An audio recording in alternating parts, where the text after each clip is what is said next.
Welcome to the Mobile Economy Podcast. This week we're talking about FOMO and the current events going on here in North Carolina.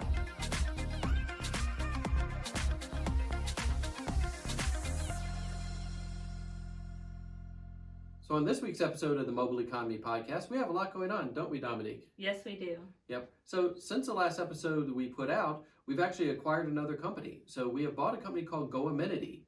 And Go Amenity is kind of in the same space that we are. They work on the amenities at office parks and buildings. They also are in multifamily. So now we're going forward with the Mobile Economy Podcast covering things that Moblz and Go Amenity does since they're now part of the Moblz family. We have a lot going on around the area. What type of things have you got going on, Dominique? So back in the beginning of May, we had this really great Cinco de Mayo event out at the Imperial Center, which is one of our longest properties that we've had and worked with. And we had this Cinco de Mayo / Mother's Day event, which sounds a little confusing, but we had a bunch of vendors. I believe there's about 7 of the gift vendors, and that was things like skincare, jewelry.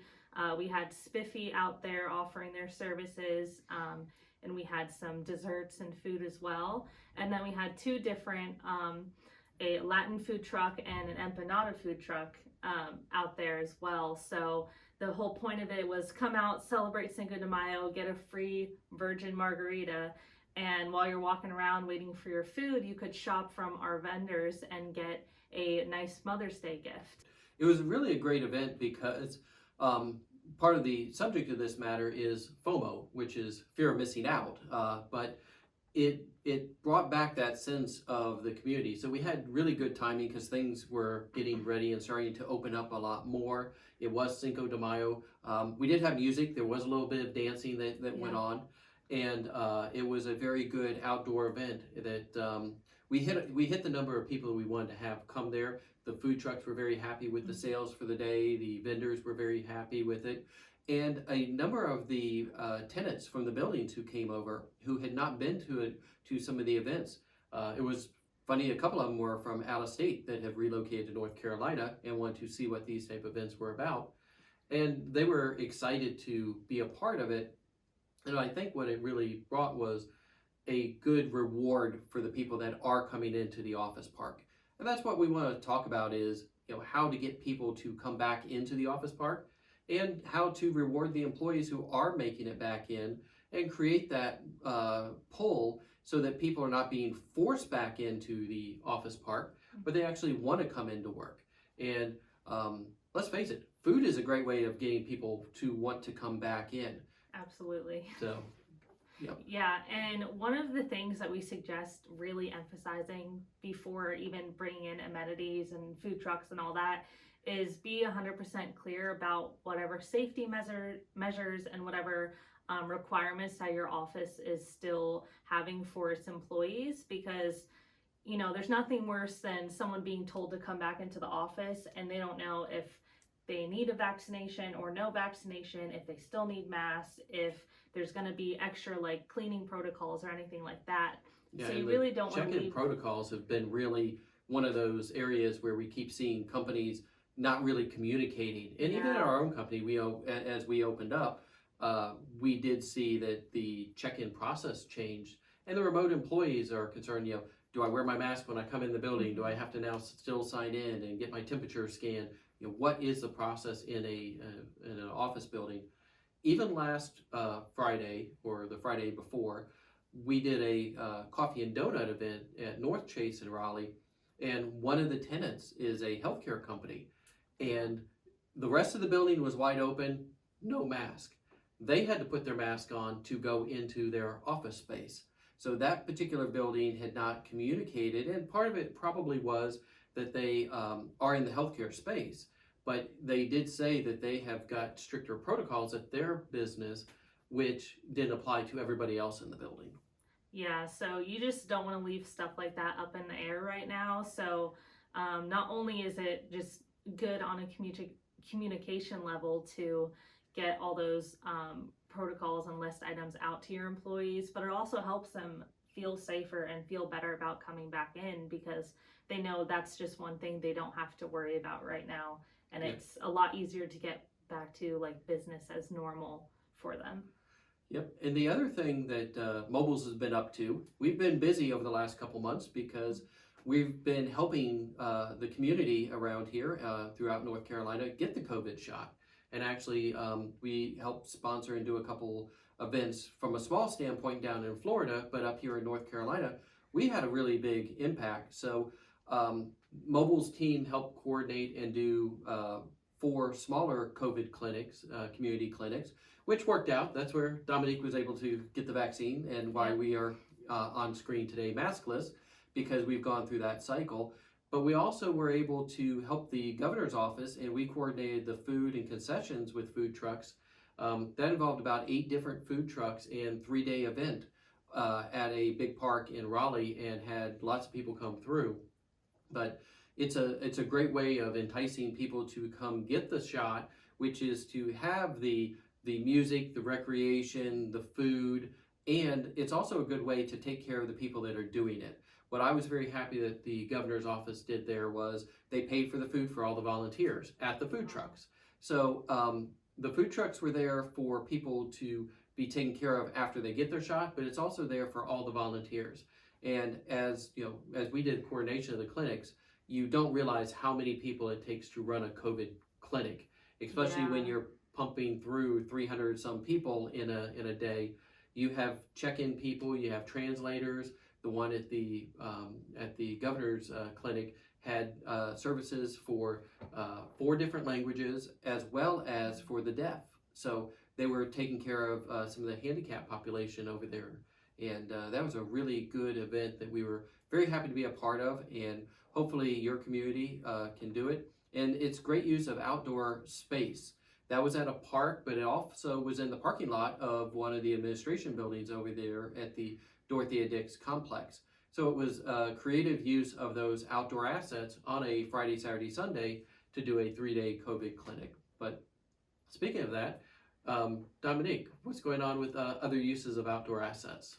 Yeah, so that's a great segue, because the first thing I want to talk about was try having some kind of event outdoors to start off with, because again, that's going to make people feel a lot safer. And most office parks these days have a good amount of green space. They have outdoor seating.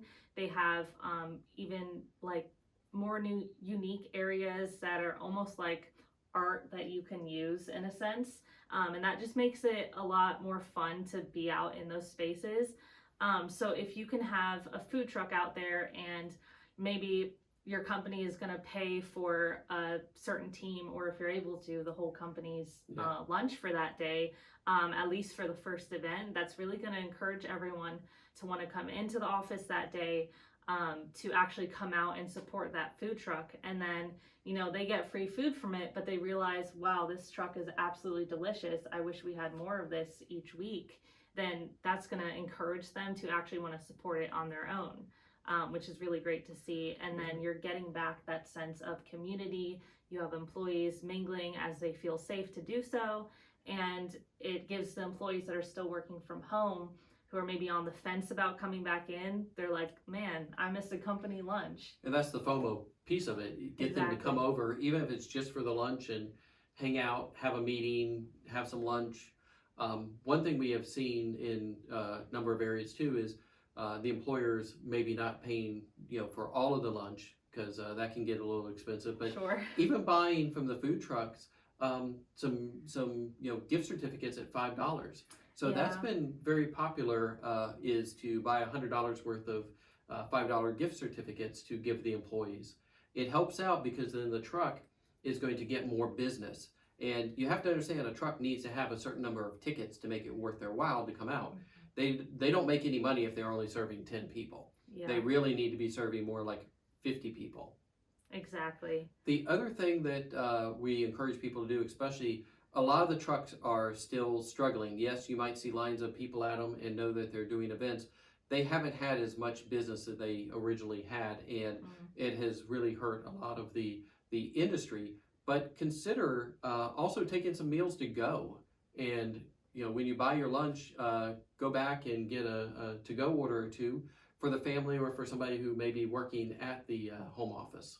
Yeah, we actually do that pretty often at our own food truck events where, even Eric will do it. Yep. He'll grab a lot of extra food to either bring back to everyone at the office that couldn't be at the event or have for dinner later that night, even if it's like a dessert or something later. Yeah. And it's just, another thing, another way that you can help out the food trucks. Yeah, the great thing about a lot of the food trucks is that when I tell them I want a sharing box put together, they all know what I mean. So I'm like, just throw a bunch of food in there that we can share amongst each other. We don't need the rice on the side.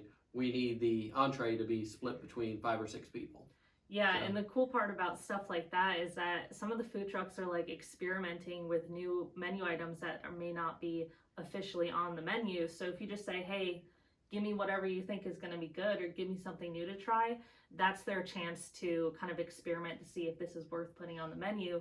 And then you get to try something totally new that other people may not have even tried yet. And Yeah. it could be one of your new favorite menu items from them. And if you're a property manager, you'll want to do this. If you're a employer, you'll want to get your social media team to do this. When you do have the food trucks come out and do these events, take video, take pictures, and put on your company channels. Because even us internally, it's a great way for the rest of the company to get a little bit of that FOMO, experience, Yeah. and people go, oh, I really wish I was at that event and able to make that event and experience that really, great food and to see the community of it. Yeah. And you don't have to do only food trucks, even though, of course, that's what we talk about the most. But there's a lot of other options out there as far as mobile vendors and mobile businesses. So we are actually working on getting someone to come out and do yoga classes at some of our office parks and at some of the events. And that could be a really fun thing. Yeah. Like if an employee wants to either come in early in the morning, or even better, you have them come in at the same time, and then as like the boss or whoever, allow them to take like half an hour out of their morning to do that yoga. Again, it's going to bring community. It's going to help them de-stress for the day. If you do it on like a Monday, it's going to really kind of set the mood for the week. And that's the kind of thing, again, where you could do a coupon or something rather than paying for the whole So thing. coffee and yoga? Coffee and yoga, there you go. Exactly. And speaking of coffee, Right. there's another event that we've recently partnered with called Cars and Coffee. So it's an event that happens the first Saturday of every month, and it's always at the same place at the Imperial Center, and they have a different children's charity that they raise money for each month. So this month is Meg's Smile. And if you wear your Cars for a Cause t-shirt, which is a t-shirt you can buy from them at the events, you'll actually get entered into a raffle that, again, it goes towards raising money for that charity, but you'll get entered into a raffle, and they have a ton of different prizes that you can potentially win, which is really cool. And the way we're brought into it is we are bringing out some food trucks, or we did bring out some food trucks for that event. So we had the Drizzle D's donut truck that actually already comes out to the event. And then we wanted to add in more like breakfast food other than just coffee and donuts. So we had Mr. Mongolian out with his special breakfast menu, which is not Yeah. something that you get access to often because they're typically only out for lunch and dinner. Right. So it was really cool to get to see like a completely different menu from them and try that new stuff. It's amazing steak for breakfast.